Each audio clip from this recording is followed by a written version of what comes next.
Welcome everybody. It's a fantastic opportunity and really excited to be here talking to everyone today. Normally when we sponsor a forestry conference, we have one of our foresters up here talking to you all. Otherwise, it's our founder, David Brand, a knowledgeable, discerning Canadian that foresaw a very different approach to forestry and started New Forests with a management buyout of some ex-Hancock assets in Australia. This year we've gone for something a little different, and I'm here to tell you a little bit about the approach that we're taking to the inclusion of agriculture in the management of the natural capital assets that we are custodians of today. I'll pause quickly for the disclaimer. It's a long, very small writing piece, but you certainly can't get away without putting one up, and it will definitely keep my compliance folks happy back home. Neither forestry nor agricultural investment in isolation will provide holistic solutions to the global problems that we face today, but rather it requires a total natural capital solution. This means that forestry and agriculture must be working in tandem, working to address the problems of the planet, but also the problems of the people. Current global population is about 8.1 billion, with the latest projections from the UN suggesting that the population could grow to around 8.5 billion by 2030, and not just a touch under 10 billion by 2050, or up to 10.5 billion by 2100. The resulting urban sprawl will lead to a reduction in arable land, and will also mean that we'll see higher density, with an increase in higher urban density, we'll see that urban sprawl leading to a reduction in arable lands, as well as demand for our food and fibre continuing to increase over time. One of the important factors that we see with new forests and new agriculture is really being able to play a role in managing and leading the role of agriculture in providing productive outcomes on that arable land across the whole of the globe.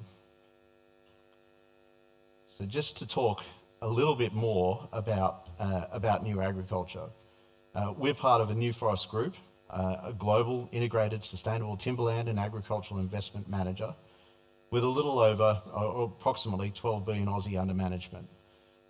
This has seen us, and in addition to this, we're now managing nearly 4.3 million of hectares of land globally, ranging from the Pacific Northwest in the US all the way down to the bottom of the Southern Island in New Zealand.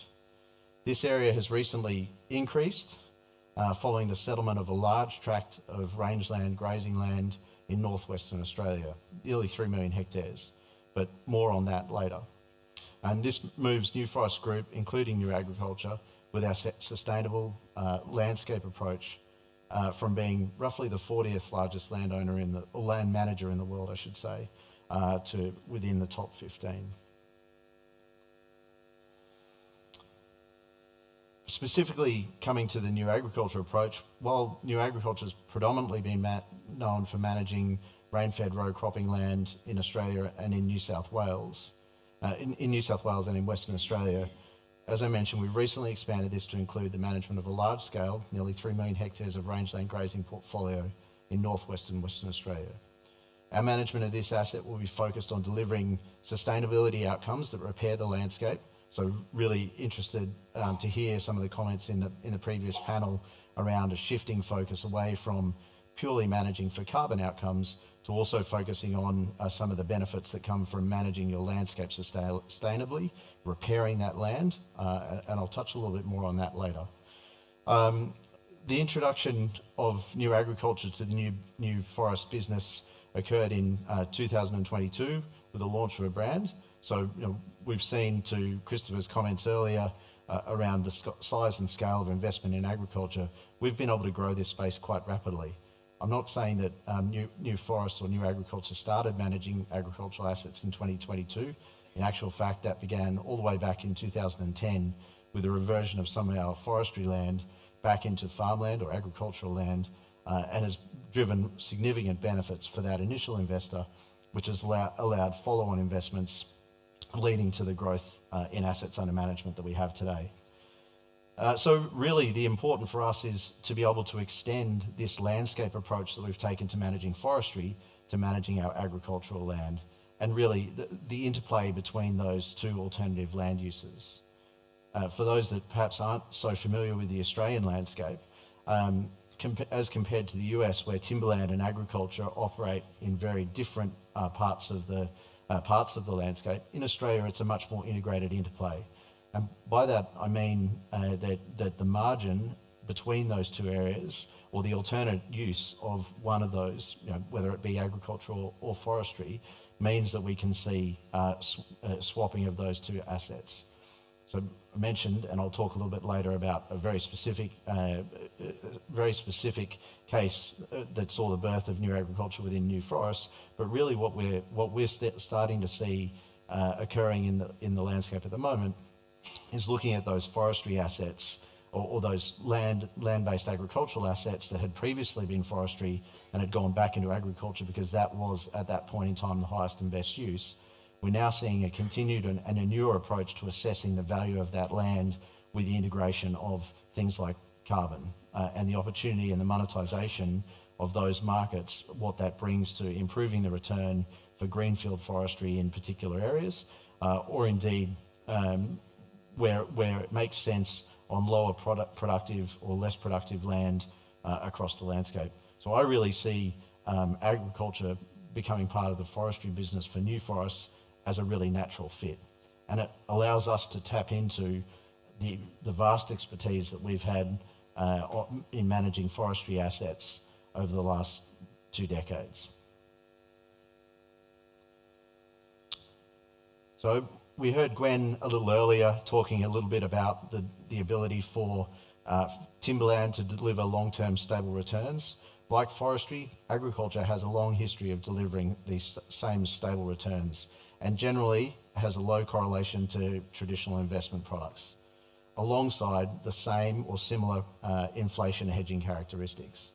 In the chart above, or on the slide deck, you can see that it's highlighted with a nominal return of greater than 9% over a 13-year period from 2000, while at the same time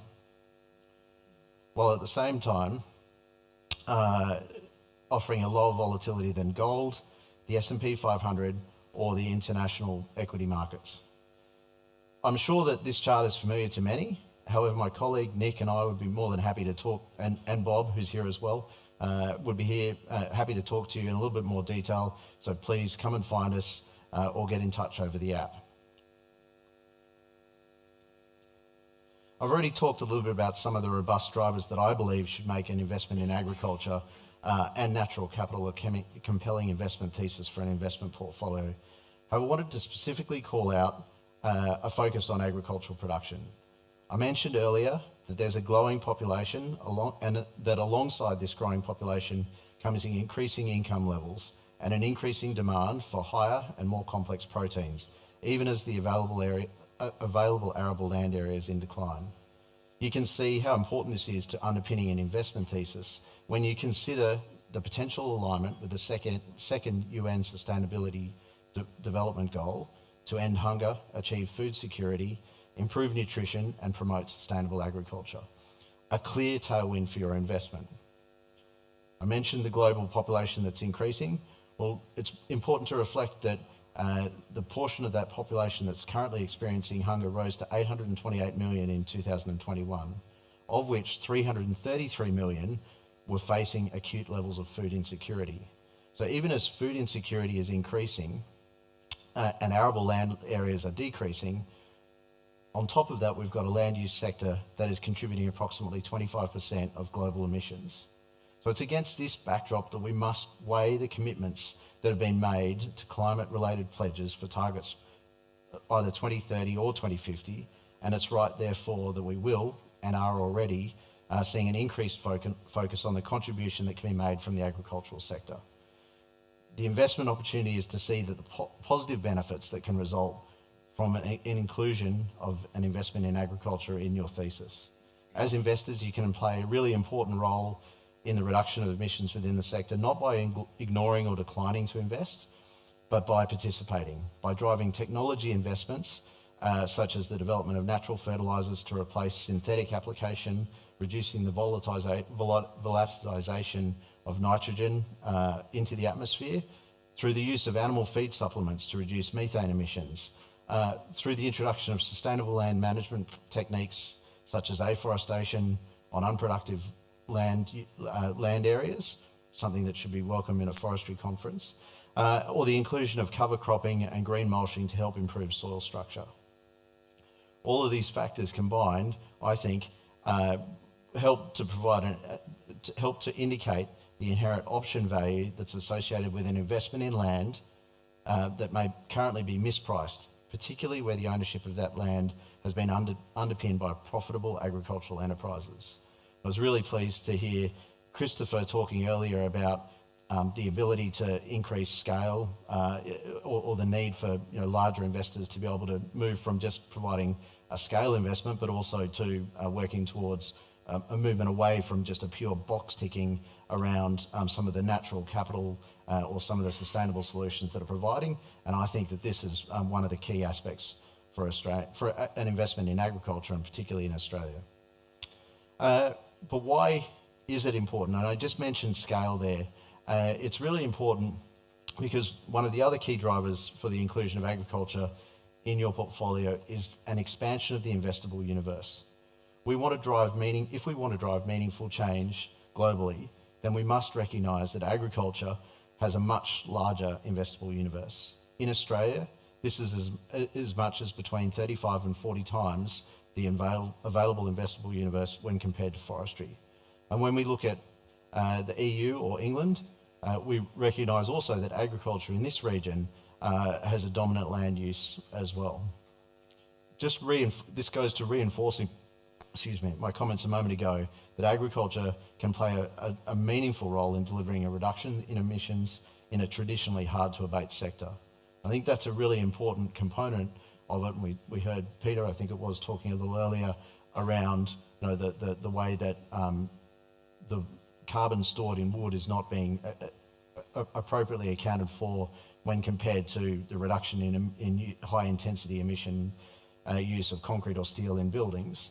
Similar in agriculture, there's an opportunity or an approach that we can take by looking at these hard to abate sectors, and we can recognise that we can play a small role in improving those that are operating 99% efficiently and play a role in that last 1%, or we can take on board some of these much harder to abate sectors and play a material role by driving investment in that class.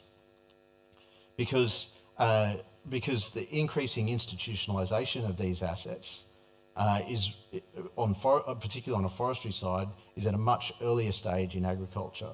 Over 95% of farm businesses in Australia are family owned and operated, and that covers about 88% of the Australian landscape, meaning that foreign ownership only accounts for nearly 12% of Australian ag land. While we expect that this to continue to grow, we've seen recent examples of that with 3 of the largest institutional investors in Australia growing their investment portfolio to account for a combined nearly Aussie 14 billion by 2023. Why do we expect this to continue to grow? And I think I can offer some words of encouragement around the return of youth to farmland for some of the earlier comments from the last panel. Farmers, particularly smaller family-owned farming operations, don't necessarily have access to the same level of capital as an institutional investor has, particularly to make the kinds of investments that deliver the sustainable returns and sustainable production with a low emission intensity that we're focused on. So as we see consolidation across this sector, as smaller farms are combined into larger, more efficient and well-capitalised aggregations, we're better able to deliver on sustainability goals, as well as offering employment opportunities for, in our case, for many of those sons and daughters of family farming operations that want to develop a career in agriculture without maybe having access to the level of capital that's required. So for me personally, I think this holds great hope for seeing increased return in employment.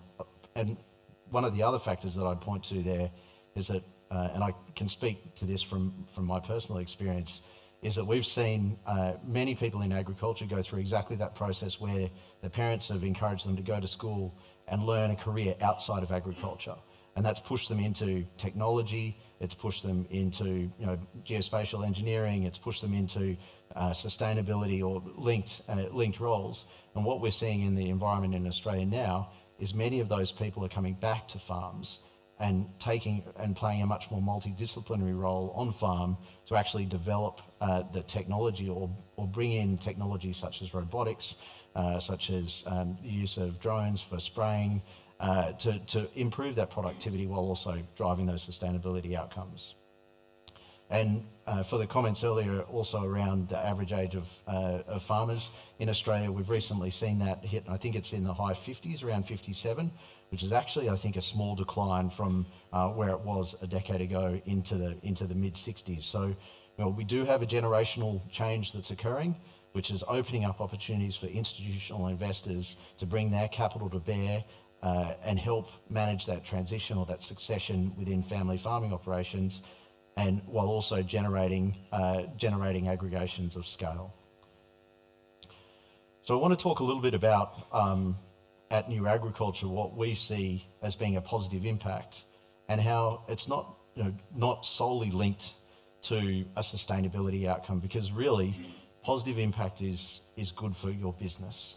And that positive impact was highlighted to me as recently as earlier this week when I was talking to a farmer now working in the finance sector, in the funds management sector, that was talking about the way that agricultural producers are often perceived in the marketplace as having some sort of element of vandalistic approach to the way that they farm.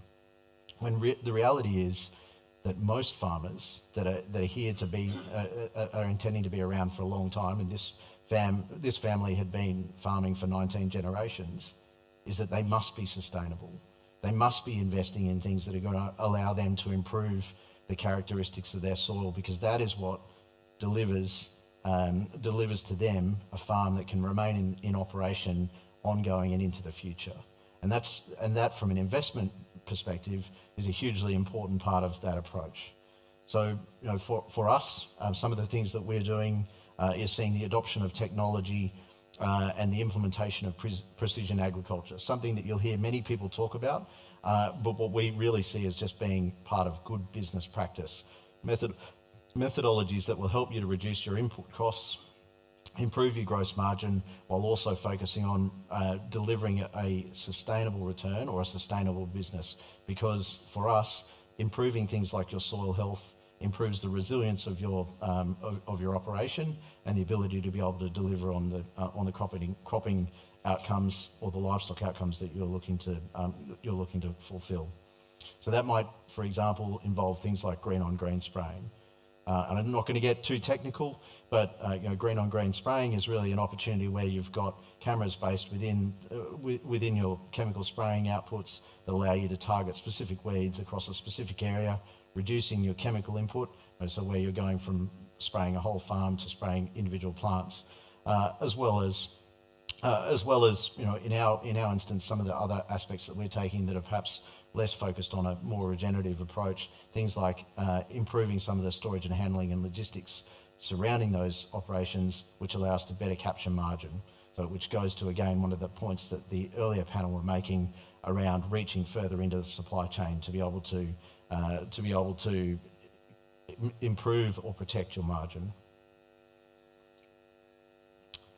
So I'm going to talk through a couple of different case studies. The first one is Gemmelong Station.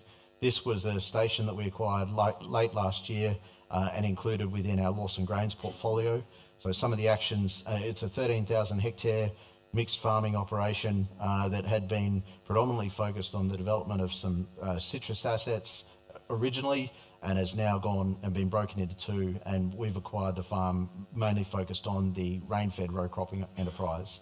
So what we'll be undertaking is, on behalf of our investor, is to be able to continue the development of that operation through, because it hadn't had specifically some of the better known practices around land use. We'll be able to undertake soil baselining, which will enable us to run a carbon capture project on the station and allow us to be able to develop out those returns, whereas the balance of the Lawson grain portfolio had already been significantly operating under best management practice. We'll be undertaking native tree planting in riparian zones, which will help us to improve biodiversity corridors. In an Australian context, there's already a well-developed carbon credit unit, or ACU, market, but biodiversity markets are still in development and still in the voluntary stage. We'll be trialling things like the use of slow-release manure fertilisers. So that's a granulated manure product which will enable greater use or greater application of nitrogen, release more slowly, meaning less leaching, less volatilisation, which improves stream and riparian zone habitat as well. On top of that, I mentioned earlier that we'll be making a number of capital investments on the farm to improve the overall efficiency of the operation. Increasing the scale of the implements that we're able to use reduces things like overlap. It reduces things like reduces the amount of diesel that's required to go through planting of crops. But some of the other less well-known aspects, and that focus more on some of the societal benefits out of the ESG component, are things like reducing the number of hours that are required to plant a field, reducing the amount of overtime that farmers are required to do, or operators are required to do in managing that farm, which means they're getting home to their families and they're operating much safer through that time frame. And sorry, I'm just going to go back. And I guess you can see there in those couple of pictures taken on the farm, you can see already the development of shelter belts and the opportunity that comes with that. Alongside, we'll be taking some of the less productive land out and being able to return that into tree corridors. The second case study, and this is related to the rangeland, large rangeland application asset that we acquired just recently. The photo on the right-hand side of the screen there is one of the is a waterhole on that station. So as I mentioned, it's a large rangeland asset that's managed. So some of the things that we'll be looking to undertake and trial are really, and this is absolutely about taking that whole of landscape approach. So where in the past production on this enterprise have been focused mainly on improving the outcomes from a beef production standpoint through increasing the access to water and improving some of the fencing characteristics to enable you to move cattle around and get greater utilisation off the land. We'll also be overlaying with that, as I mentioned earlier, some of the some improvement techniques around the underlying land management to improve areas like the region shown on the left-hand side, where there's a greater element of scarring, or where land has been overgrazed and you're left with greater bare patches. So part of the approach to doing that is by slowing down the flow of water across that landscape, so it's subject to high rainfall events or monsoonal rainfall events, and through slowing the flow of that water down, we're able to let the plants grow, and those plants will grow in a succession. So you're not going to see highly productive pasture coming up straight away. You'll tend to see weed banks and weeds starting to grow, but over time, as the nutrition and the soil structure improves, and as the microorganisms that are within that soil become more active, or the biologicals have a bigger role, you'll slowly start to see that ground cover taking place, which reduces the temperature and improves the underlying soil structure, meaning that you've got less sediment flow out into the river systems. So the example that I've got up there isn't on this specific farm, but that's some other work that we've had experience in undertaking, and you can see there in the bottom of those photos where the green area is starting to encroach back across the hardened clay pan. So that, alongside one of the other areas, this region might be well known to some. In a few years ago, Rio Tinto conducted some mining exploration, which saw the destruction of some Indigenous artworks. So one of the other things that we're really excited about owning such a large piece of the landscape is our ability to engage with the local Indigenous people and to assist them in the development of things like carbon projects on that landscape. In an Australian context, there's an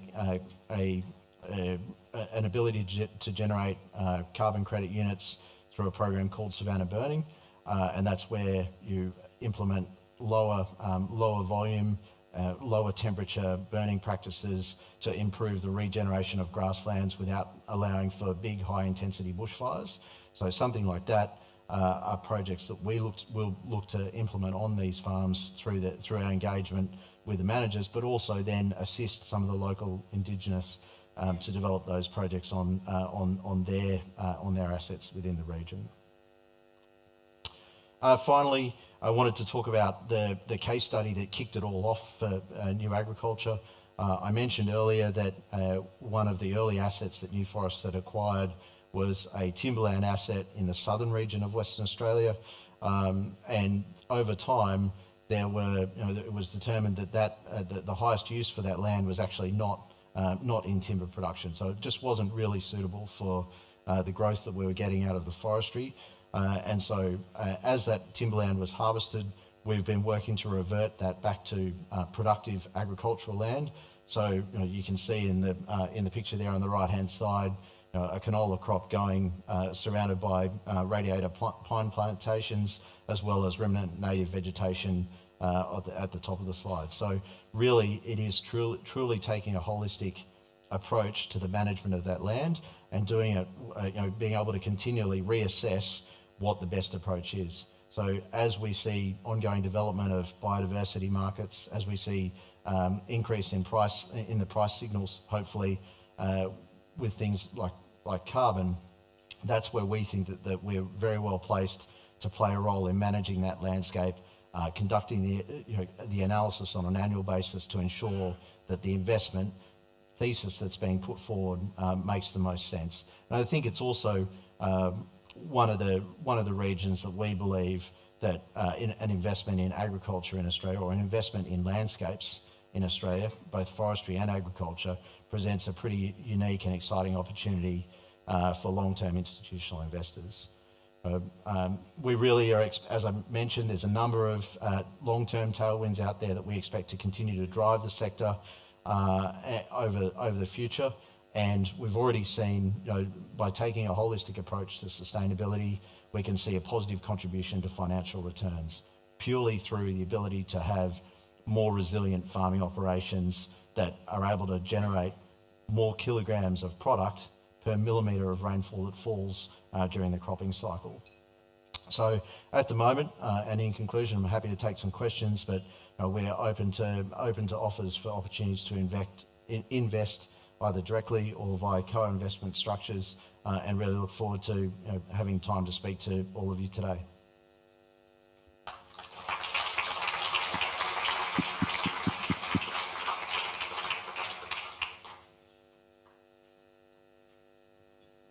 Thanks, and thank you very much, Bruce. That was really interesting. Thank you.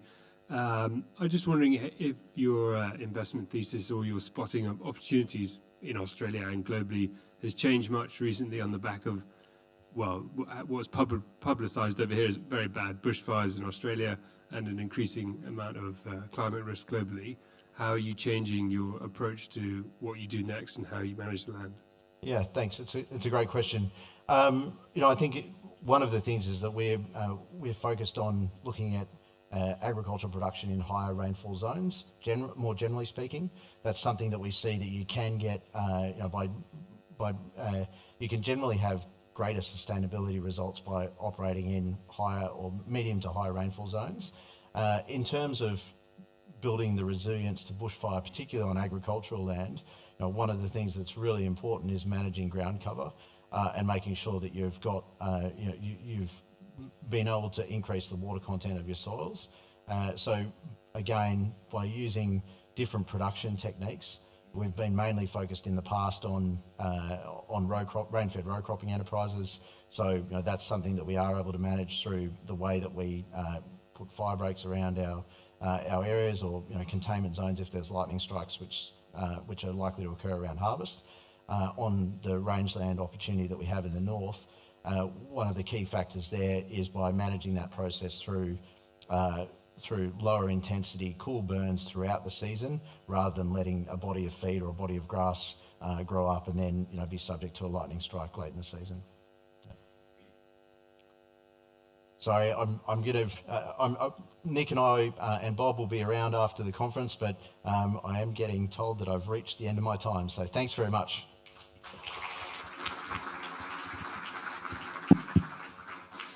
Well, thank you for that, Bruce, and I'm sure he'll be absolutely delighted to take your questions in the coffee break, which is now. So